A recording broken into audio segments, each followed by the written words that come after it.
Hey guys, here's my fastest lap for round 3 of the NASCAR College iRacing Series in the Chevy Silverado at Watkins Glen.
And here's the lap from Chase View.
And here's the lap in TV View.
So that was a 13.618 lap time.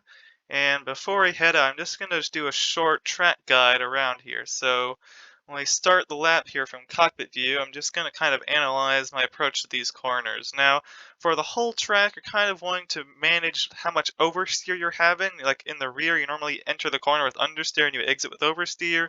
And also based on the gear that you're using, it's kind of to manage how much you're stabilizing the car as well as your throttle input. So coming to turn one here, looking on the left-hand side, you see the lights, then you see the 300, trying to brake right between them, not locking up full brake pressure, maybe like 85 to 90 down to third there, and then you're waiting for second. The line here is not that important really. You really don't care to nail the apex. You can actually stay about like half a car length wider here, which I think would actually help maintain momentum speed or apex speed a lot better. You can see I'm managing the throttle, but it's all about how fast you unwind the wheel because you want to be able to get back to full power as soon as possible using up all this curbing. If you're able to take a wider line, you'll be able to get back to the gas faster.